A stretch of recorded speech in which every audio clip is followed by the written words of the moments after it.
In the early 90s, Kuwait had countless weddings, but only one performer everyone wanted. Norah. Her voice filled halls, her presence lit celebrations, and her name alone could transform an ordinary wedding into the event of the year for any family. She wasn't just popular, she was a phenomenon. Families argued over dates just to secure her band. Her schedule was so full that even her days off were rare. But after one night, one wedding, everything changed. She never performed again. No public explanation, no farewell concert. And the reason was whispered quietly, carefully, only to those brave enough to ask. Because the last wedding she ever played at was not like any wedding she had known, and the guests were not like any guests she had ever seen.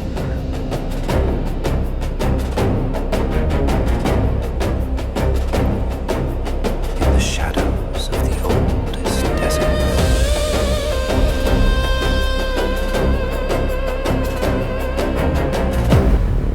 Norah was a well-known wedding singer in Kuwait, respected, talented, and very strict about her schedule. One night each week, she refused to work. It was her only time to rest her voice and her band.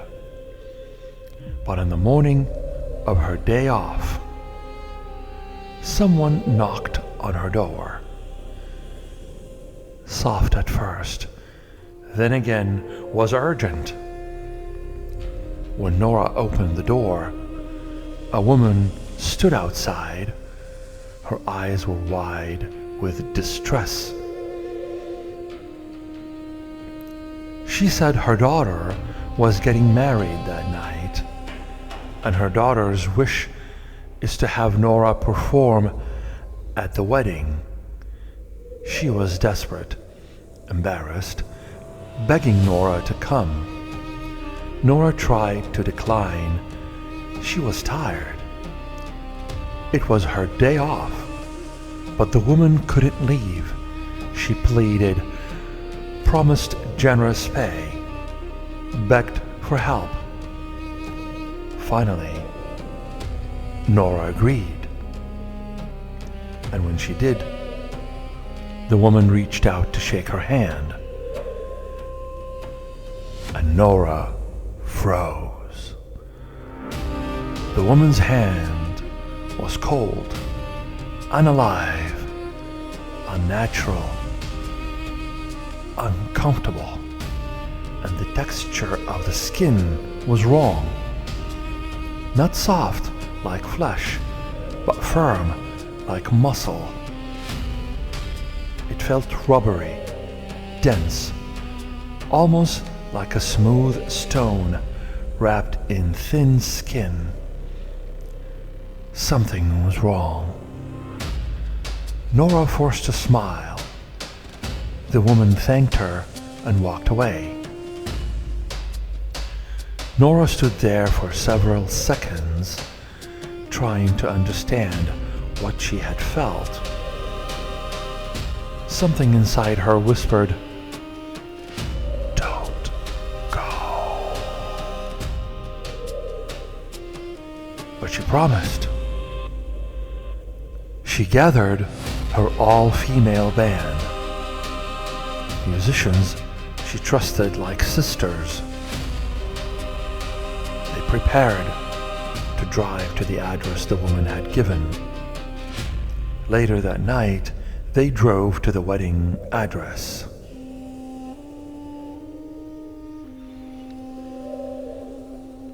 The neighborhood grew quieter. Street lights spread farther apart. Houses more scarce and spread apart. The air heavier. Finally, they reached the house. A big mansion. Lights on. Door open wide. Music humming faintly from inside. The family greeted them at the entrance, smiling, grateful, almost unnaturally eager. They shook hands with the band. They hugged them. They thanked them repeatedly, and every handshake felt wrong, cold, dry, and rough, almost sandpaper-like. One of the musicians leaned toward Norah and whispered, "They feel strange." Norah whispered back, "Just nerves. We're tired." But she knew. She had known since the handshake at her door. Something wasn't right. The event room looked normal. Decorations, chairs, lights, flowers, a space cleared for dancing. The band set up.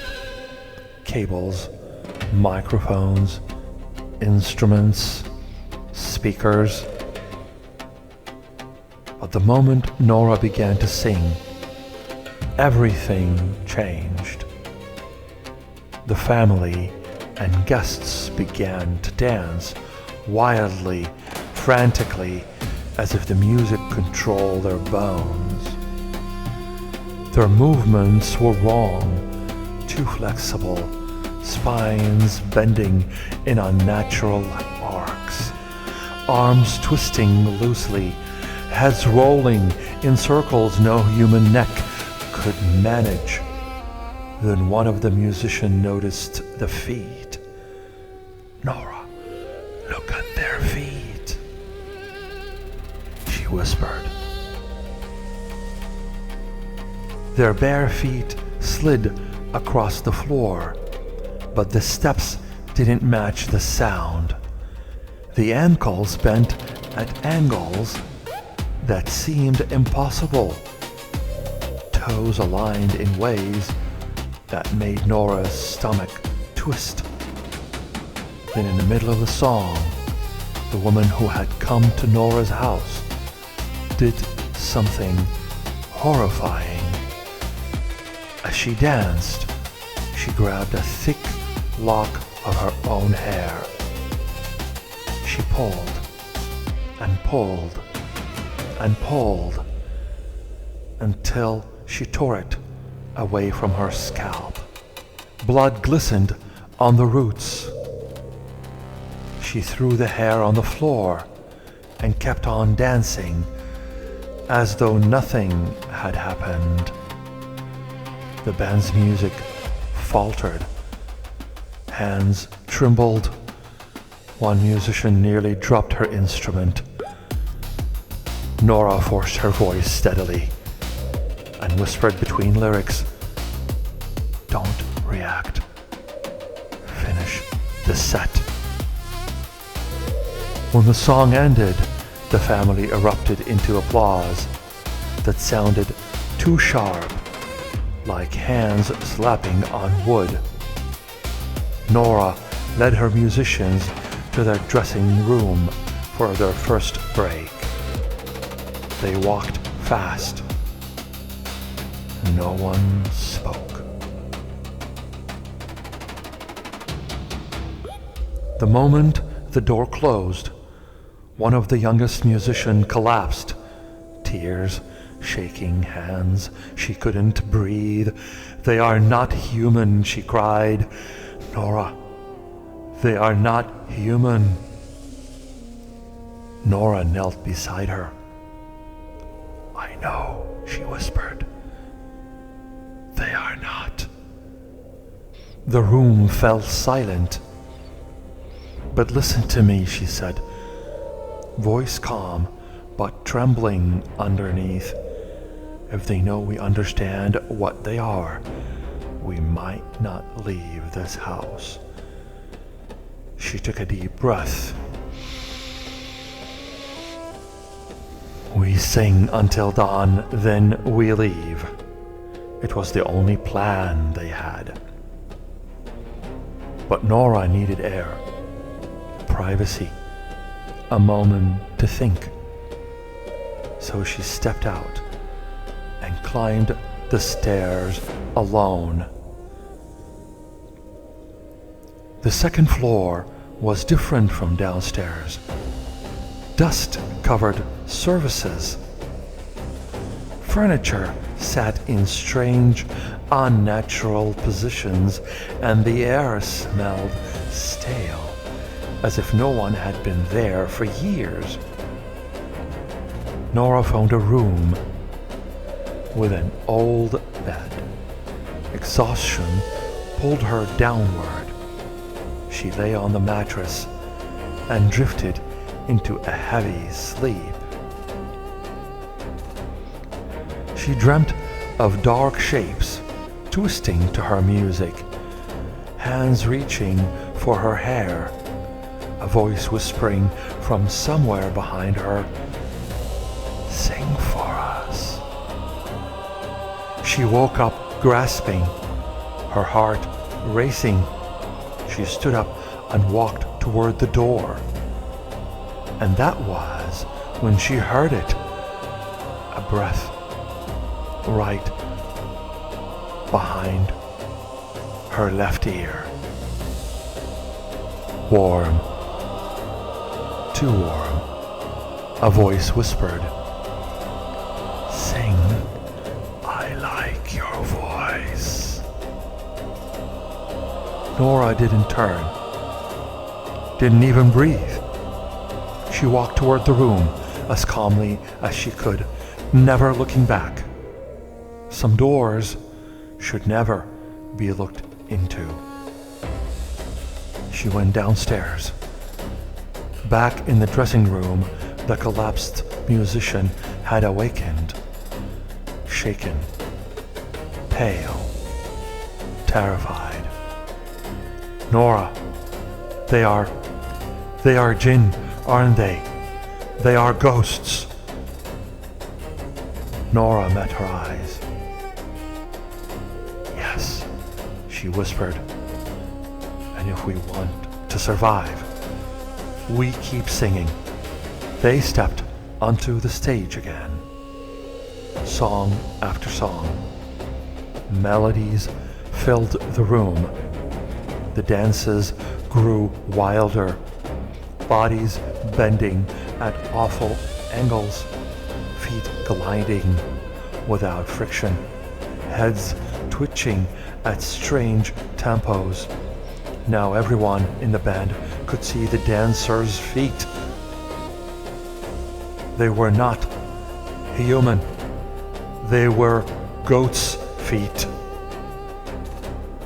The horror increased, but they couldn't stop performing. Norah sang with a kind of desperation, watching the clock with every line, waiting for dawn. Just before sunrise, the first call to prayer echoed faintly from outside. At that exact moment, the lights went out. Every bulb, every lamp, every flicker of brightness. Darkness swallowed the room. Everyone vanished. Then somewhere close, a sharp, unnatural laugh. Norah didn't wait. She grabbed her musicians and ran. They didn't gather instruments, didn't look behind them, didn't stop to breathe. They tore through hallways that felt longer than it did before, burst through the door, and ran into the pale light of dawn. They didn't slow down until the house was far behind them. A man opening a nearby shop saw them, confused by their terror. "What happened?" he asked. Norah tried to speak, shaken. A wedding. The people. They weren't. The man cut her off, eyes darkening. "No one lives in that house," he said quietly. "It's been empty for years. People say it's full of ghosts, full of Jinn." Norah didn't answer. She just stared at the house. The mansion looked abandoned. No decorations, no wedding, no life. Just a dilapidated structure. That was her last night as a singer. She never performed again. Not every haunting leaves a mark. Not every encounter leaves proof. But those women ran from a wedding hall at dawn, leaving their instruments behind, leaving their voices behind, leaving a part of themselves in that house. You can call them ghosts. You can call them Jinn. But Norah knew one thing for certain. Whoever she sang for that night, that wasn't human. And it whispered behind her ear, "Sing, I love your voice." Well, the vault closes here, but there are other weddings, other empty houses, other songs that should never be heard. We will open the next vault soon.